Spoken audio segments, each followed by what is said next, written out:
নমস্কার বন্ধুরা, বং ক্লাসিক চ্যানেলে আপনাদের সবাইকে ওয়েলকাম। প্রতিদিনের মতো আজকেও নতুন একটা রেসিপি নিয়ে চলে এসেছি।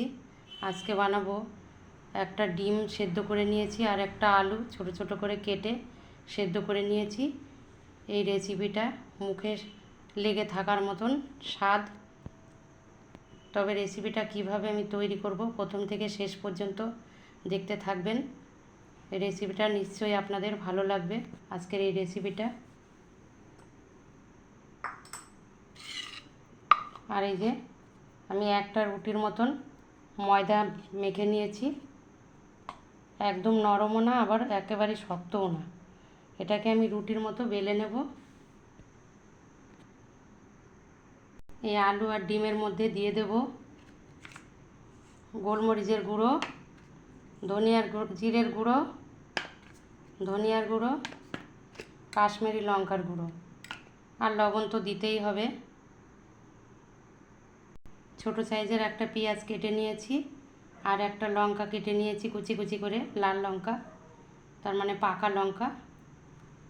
এই রেসিপিটা খেতে কিন্তু খুবই ভালো লাগে। একবার খেলে মন ভরবে না, বারবার খেতে ইচ্ছে করবে। এবার আস্তে এক এক করে আমি উপকরণগুলো দিয়ে দেব। যে মশলাগুলো আমি দেখিয়েছি অল্প অল্প করে সব রকমের মশলাই আমি দিয়ে দিয়েছি। আর দিয়ে দিচ্ছি ম্যাগি মশলা। ভালো করে আমি মেখে নেব। দেখুন সব কিছু দিয়ে আমি ভালো করে মেখে নিয়েছি।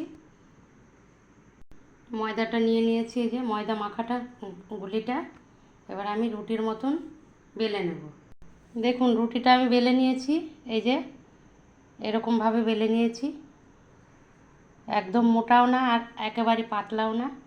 এই রুটিটার মধ্যে আমি এখন এই যে এই মেখে রেখেছি এই আলু আর ডিম, এই পুরটা আমি দিয়ে দেব। দেখুন পুরো রুটিটার মধ্যে আমি এই আলু আর ডিমের পুরটা একদম পাতলা করে দিয়ে দিয়েছি। এই আলুর পুরটা কিন্তু এমনি রুটি দিয়েও খাওয়া যায়, খুবই ভালো লাগে। তা আপনারা যদি কেউ এইভাবে না করে থাকেন এই রেসিপিটা অবশ্যই বলবো একবার করে খেয়ে দেখুন। খেতে কিন্তু দুর্দান্ত লাগবে। দেখতে থাকুন কিভাবে করব। এই যে এইভাবে মুড়তে হবে, এইভাবে মুড়ে নিতে হবে টাইট করে। এই যে দেখুন আমি মুড়ে নিয়েছি, একদম রোলের মতন মুড়ে নিয়েছি। আর এই দুই সাইডটা আমি একটুখানি এইভাবে মুড়ে দিচ্ছি, তাহলে আর বেরিয়ে যাবে না।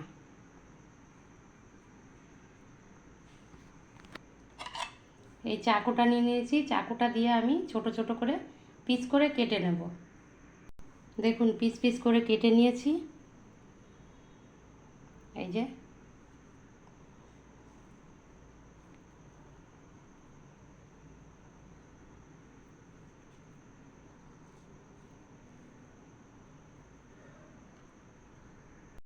দেখুন কত সুন্দর লাগছে, সবগুলোই বেশ ভালো লাগছে। আপনারা চাইলে এর থেকে পাতলা করেও কেটে নিতে পারেন, আবার মোটা করেও কেটে নিতে পারেন।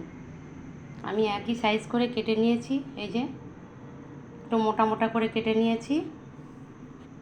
রেডি যখন হয়ে গেছে চলুন এবার দেরি না করে রেসিপিটা ভেজে নেওয়া শুরু করা যাক। রেসিপিটা ভাজা শুরু করা যাক। গ্যাস জ্বালিয়ে কড়াই বসিয়ে দিয়েছি। কড়াইতে আমি একটা ডিমের অমলেট করেছিলাম, তাই সামান্য একটু তেলও আছে। কড়াইটা ভালো করে গরম করে নেব। কড়াই গরম হয়ে গেছে, তেল দিয়ে দিচ্ছি।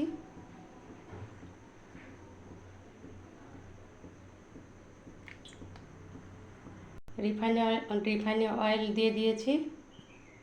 সর্ষের তেল দেবেন না। হালকা গরম হয়ে গেছে, আমি দিয়ে দিচ্ছি।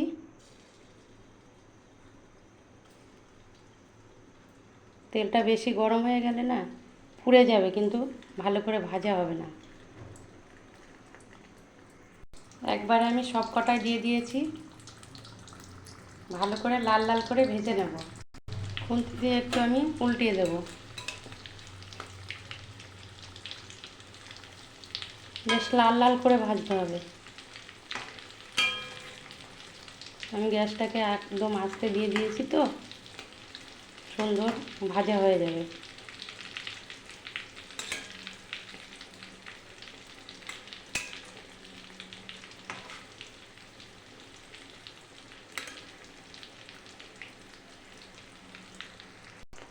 দেখুন ডিম দেওয়ার কারণে কেমন গাজা গাজা বেরিয়ে গেছে, প্রায় ভাজা হয়ে এসেছে।